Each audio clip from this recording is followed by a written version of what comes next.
Hey, all my Crimsonites, and welcome to the Crimson Cure channel, where we embrace our femininity, increase our womanly values, and celebrate our brothers. So join me on our feminine journey to learn, heal, and grow.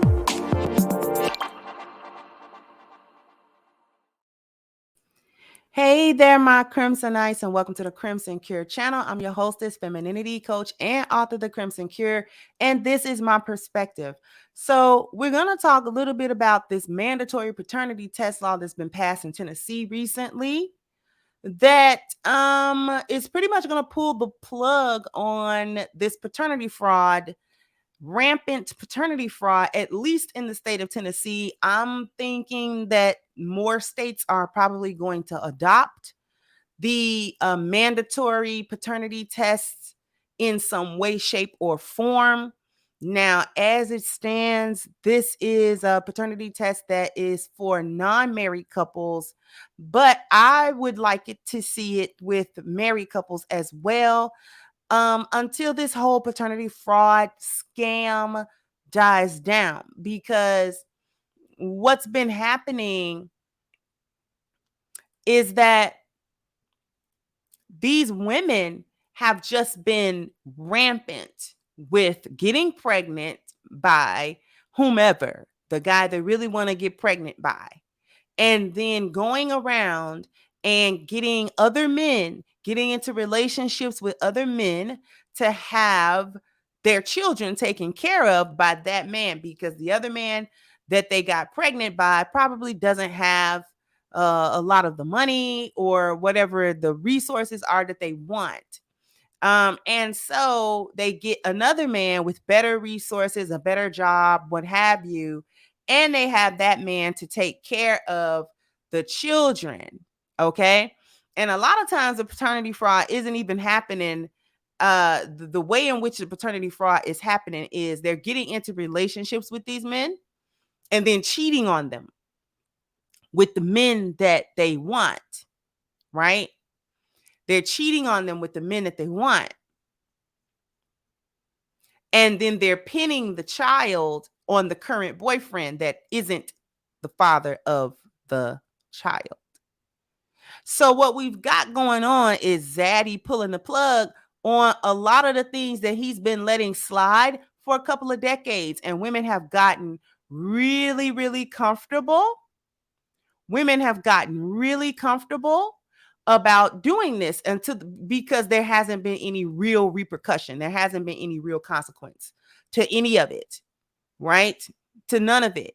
They've been doing paternity fraud. They've been getting caught. The court hasn't said much to them about any of it. The court has not necessarily, they just haven't. I'm skipping forward a little bit. What they haven't done is bring about any real consequence to any of the women. And I'm going to pause this video. Shout out to Please Act Right, Raul at Please Act Right, because what I want to do right now is I'm going to let you listen to women about whether or not paternity tests should be mandatory at birth. Now, there's going to be a little bit of his commentary in it, but aside from that, I want you to really listen closely to what these women are saying. Now, these apparently are not Black American women, but it doesn't matter. The fact that they still have something to say in this regard lets you know how widespread the paternity fraud is, because the United States is not the only one with high paternity fraud. You've got that going on in the West Indies. You've got this on the rise in other cultures where the women are committing rampant paternity fraud. Just recently, we had a Jamaican man tell all his friends, family, once he found out that none of those 6 children were his, and he's been married to this woman all this time. She's had 6 children. Not a single one of them were his biologically. He cut his locks. That's serious. He cut them off. Cut his locks off. If you know anything about their culture, that is serious. He cut his locks off and then he told everybody what he was going to do. That means he's going to do it. It's like a oath. He's got to do it now. So, and he did. He went and decapitated that woman. Just deleted her. Deleted her for that. And these women don't understand how dangerous this game has been to them physically.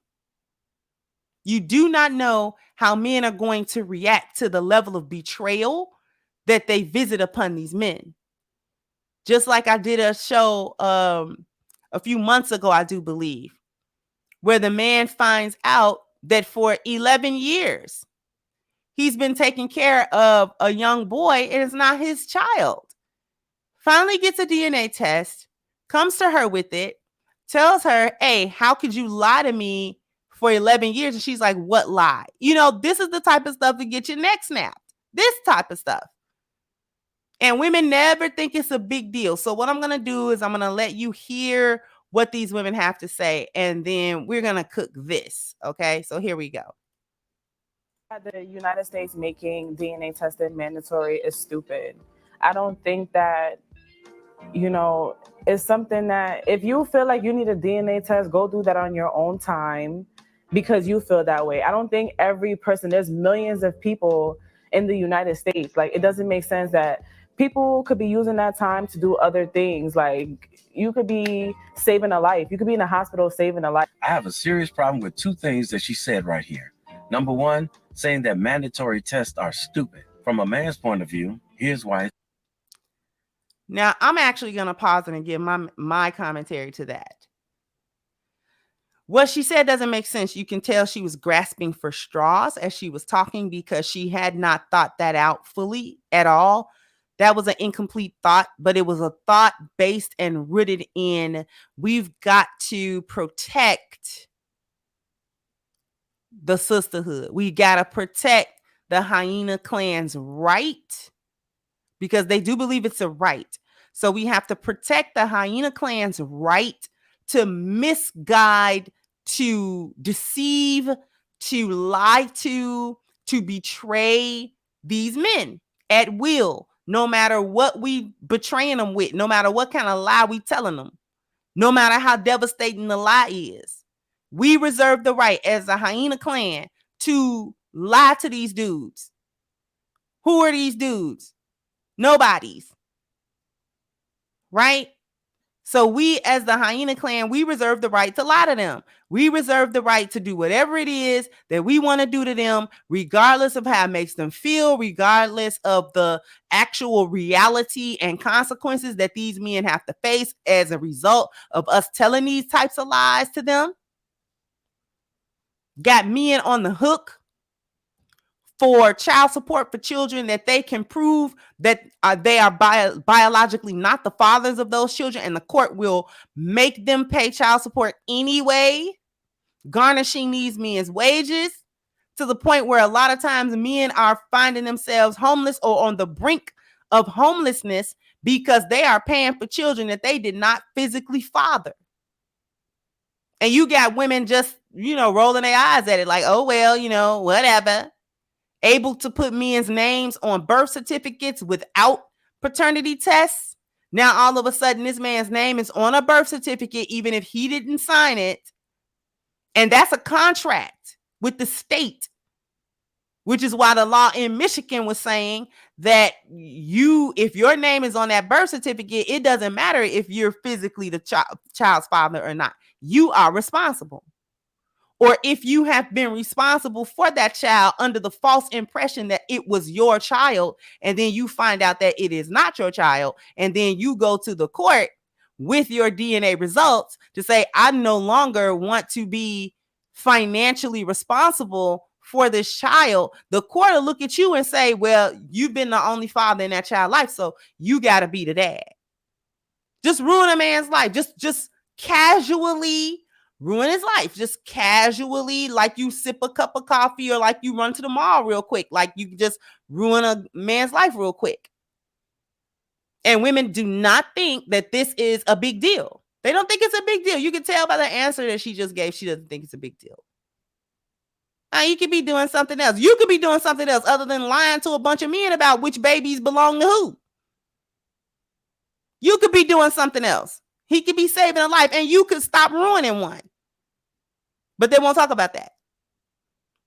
Let's hear the other lady. We're going to fast forward just a tad bit. And because there's a second woman who answers this question. Okay. Oh, this one's a good one too.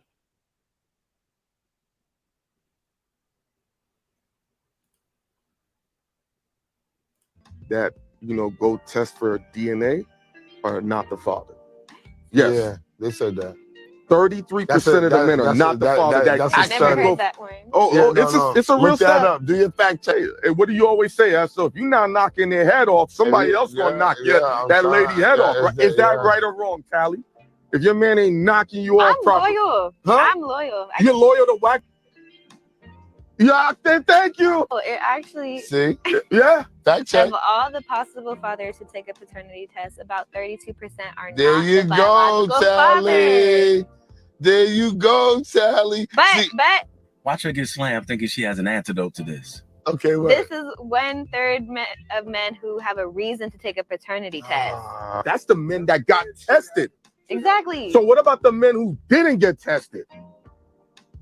Exactly. You know how many men are walking around here paying child support for children that I think that the United States making DNA testing mandatory is stupid. So saying that DNA testing is stupid on you. She's trying to make it sound like DNA testing is an all-day process. They just swab you inside of your mouth and the baby's mouth, and you're out of there until the test results come back. I personally pay taxes. Like the rest of us adults do. And I care about where my money goes. I'm not here to pay for so-and-so because there's a confusion about who's the father. That's not my business. Handle your personal shit.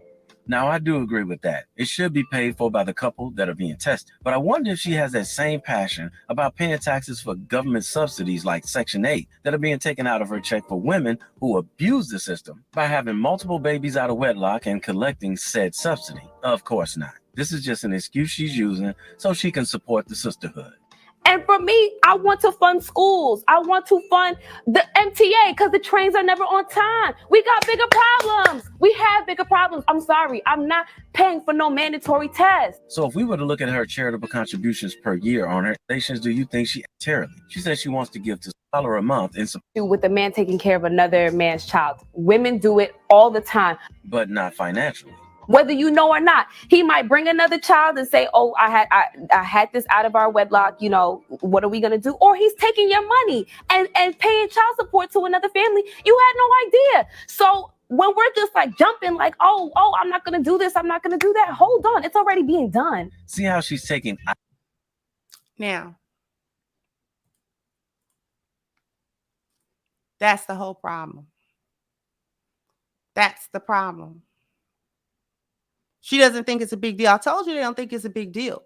They don't think that the things that they do, the lies that they tell, the deceptions that they get into, the lives that they ruin, the child's life, the father's life, everybody's life, don't think it's a non-factor to them. No biggie. I ruined everybody and moving on. And that's what we have with these females. So I'm glad that Zaddy is pulling the plug on the paternity fraud, pulled the plug in Florida on the alimony, the forever alimony. And it just seems like, the government is tightening its belt and women are the ones that are going to suffer because, they let you go with a lot of foolishness for a long time, sisterhood. Lot of foolishness for a long time, sisterhood. And now all of a sudden, you're going to have to find your own way. See, this is what they do. I'm going to say this and then we're going to wrap it up. See, this is what they do. They change the cultures by changing the environment first. This is how this country and this society initiates biocultural events. They don't usually go from biology all the time. Sometimes they start right in the legal, right in the environment, right in the institution, right in the law of the land. Just with a stroke of a pen, boom, changed. Now you're going to have a whole lot of chicks being a little bit more careful about who they get pregnant by, because they're not going to be able to just pin that baby on a man and get his resources and know that the court not going to care.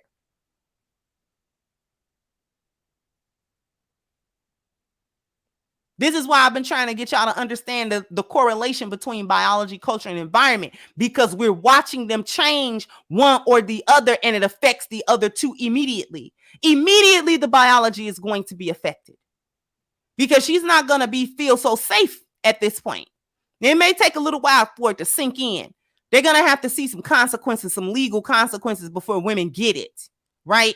But the biology is going to change, which is going to affect the culture. They trying to take this stuff back. We're not gonna let y'all run amok like we've been allowing you. We've been allowing you to run amok, and you got real comfortable. You can't never get comfortable with Zaddy. He switch up on you. Zaddy switch up. And it is what it is. So listen, jump down in the comment section. Let me know what you think. Like, share, subscribe to the channel if you have not. Once again, I'm your hostess, The Crimson Cure, and this was my perspective. Bye-bye, Crimsonites.